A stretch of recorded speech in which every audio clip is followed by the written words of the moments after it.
Market यहाँ से जब ये नीचे आई थी इस लिक्विडिटी को लेकर के, आप ये इसकी मैं बात कर रहा हूँ इस 30 जून के कैंडल का, 30 जून की कैंडल की लिक्विडिटी को लेकर के मार्केट ऊपर जा रही है। अब जब ये ऊपर जा रही है तो जब अप साइड में आप देखोगे तो यहाँ पर वैल्यूम और वैक्यूम इम्बैलेंस दिख रहा है, लेकिन यहाँ पर कोई वैलिड एफईजी नहीं दिखती है। और वहीं अगर आप अप साइड से अगर डाउन की ओर देखो तो ये ऑर्डर ब्लॉक है, लेकिन ये ऑर्डर ब्लॉक वैलिड नहीं है। क्यों वैलिड नहीं है? क्योंकि इसके साथ कोई भी एफईजी नहीं है।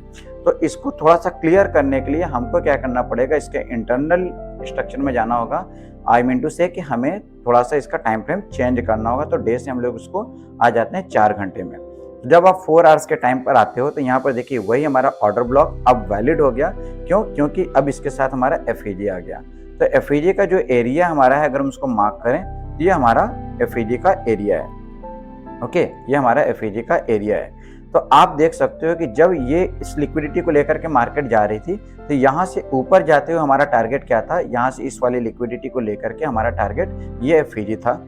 इस एफईजी के साथ हमारा आप देख सकते हो यहाँ पर ये वैल्यूम एंड वैक्यूम इम्बैलेंस भी है और ये एफईजी भी है।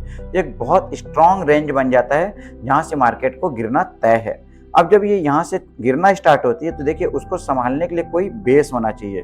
तो अभी हमारे पास बेस क्या है, तो आप इस पे अगर देखोगे तो जब यहाँ से मार्केट नीचे आ रही है तो अभी इसको रोकने के लिए हमारे पास जो बेस है वो हमारा ये लिक्विडिटी है। ओके, इस लिक्विडिटी पर मार्केट को रुक जाना चाहिए था, लेकिन आज क्या हुआ है कि इसको भी ब्रेक करके 4 घंटे के कैंडल ने इसको क्लोज कर दिया।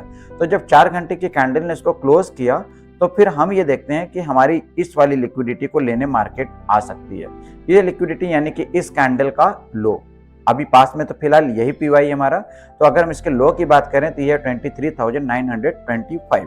तो कल मार्केट इसको लेने के लिए आ सकती है, इसको लेने के लिए आ सकती है, या 23,925 को अगर हम लिक्विडिटी में बात करें तो ये हमारा जो डे का भी लो है। तो ये हमारा एक बहुत बड़ा पॉइंट है, हमारा 23,925। अब अगर इसको ले, अब ये वाला पॉइंट भी बहुत दूर हो जाता है, इसको लेगी या नहीं लेगी या अप साइड जाएगी। तो इसको भी क्लियर करने के लिए हम लोग इसके भी इंटरनल स्ट्रक्चर में आते हैं, दैट इज 15 मिनट। तो जैसे आप 15 मिनट में आते हैं तो यहाँ पर आपको एक पिक्चर और क्लियर हो जाती है कि आज 12:30 की जो लास्ट कैंडल जो सबसे लो बनाई है, उस लो को 12:30 बजे के बाद 3 घंटे तक कोई भी कैंडल ने ब्रेक करके क्लोजिंग नहीं दिया है। ठीक है, क्लोजिंग नहीं दिया है। और वहीं पर अगर आप देखें तो इस कैंडल का हाई, इस कैंडल के हाई के ऊपर से क्लोजिंग दे दी। क्लोजिंग के दे के मार्केट नीचे आ गई। नीचे आने का मैं कारण आपको दिखा दूं, क्योंकि यहाँ पर अगर आप ऊपर से देखो तो ये ऑर्डर ब्लॉक है। इस ऑर्डर ब्लॉक के साथ यहाँ पर एक बन रहा है एफईजी, और जैसे इस एफईजी को मार्केट ने टच किया, जैसे इसने मार्केट को टच किया तो इसको आना था नीचे। अब ये नीचे कहाँ तक आएगी, तो नीचे आते समय इस मार्केट को, अब देखिए यहाँ पर हमारा क्या था 23,925, ये हमारी लिक्विडिटी है।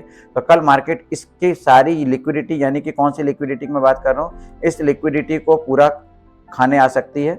इसको खाने के बाद ऊपर जा सकती है, लेकिन ऊपर भी कहाँ पर, तो ऊपर के लिए आप इसको अप साइड में तब तक इसको आप नहीं देखेंगे जब तक कि इस स्विंग हाई के ऊपर क्लोजिंग ना दे दें। 15 मिनट का कैंडल जब तक हमारा इसका हाई दैट इज 24,050 इसके ऊपर कोई क्लोजिंग नहीं दे देता है, तब तक हम लोग अप के लिए नहीं सोचेंगे। इवन इसको क्या, जब इस हाई के ऊपर क्लोजिंग दे दे तब हम लोग अप के लिए सोचेंगे। और जब इसके ऊपर हमको अगर क्लोजिंग 15 मिनट का मिलता है तो जो हमारा टारगेट होगा वो हमारी ये लिक्विडिटी होगी। क्यों? क्योंकि देखिए इसके बाद ये है 1 और ये इनसाइडर कैंडल है 2, 3। हमारे यहाँ पर एक ये एफईजी एरिया आता है जो कि एक बहुत बड़ा एक एरिया होता है, यहाँ से कहीं से मार्केट गिर सकती है। लेकिन अगर इसके ऊपर क्लोजिंग दिया तो इस इंटरनल लिक्विडिटी को लेने के लिए मार्केट आ सकती है, जो कि 24,162। लेकिन अगर वो नीचे जाती है, यानी कि इस रेंज तक आपको कोई ट्रेड नहीं देखना है, या फिर छोटे टाइम फ्रेम में आकर के आप इस रेंज का ट्रेड कर सकते हैं। लेकिन वहीं अगर इसका लो तोड़ देती है, जाती 23,962, 23,962 के नीचे अगर क्लोज करती है तो हमारा जो पहला पुट साइड का टारगेट रहेगा वो 23,921 रहेगा। और अगर 23,921 को 15 मिनट का कैंडल कोई भी ब्रेक करके क्लोजिंग नीचे की ओर दे देता है तो फिर हम लोग उसके नीचे का लिक्विडिटी के लिए देखेंगे, जो कि हमारी है ये लो। और ये कितने पर है, इसका लो आप देख सकते हो, इसका लो हमारा है 23,805। तो यहाँ तक मार्केट आ सकती है, वो आ जाए कल आए, इसको यहाँ तक आना तय है। इसको पूरा ले करके उसके बाद ही निफ्टी ऊपर जाएगी। फिर भी अगर हम थोड़ा सा लॉन्ग टर्म में देखें तो ऊपर जाना अभी थोड़ा सा निफ्टी के लिए थोड़ा सा ये हर्डल पॉइंट्स बहुत ज्यादा हो चुके हैं। तो इस तरह से कल हम निफ्टी को देखेंगे, यानी कि फिर से एक बार समराइज कर दूं, 24,050 और 24,965 ये हमारा एक साइडवेज रेंज है। इसके ऊपर जाता है तो हम लोग अपसाइड के लिए सोचेंगे, और इसके नीचे जाता है तो हम लोग डाउन साइड के लिए सोचेंगे, यानी कि पुट साइड के लिए सोचेंगे। हमारा पहला टारगेट ये रहेगा, और इसको अगर तोड़कर क्लोज होता है तो दूसरा टारगेट हमारा ये लिक्विडिटी यानी 23,800 हो सकती है। तो इस वीडियो में इतना ही, मिलते हैं कल शाम को अगेन अपने नए एनालिसिस निफ्टी का उसके साथ में।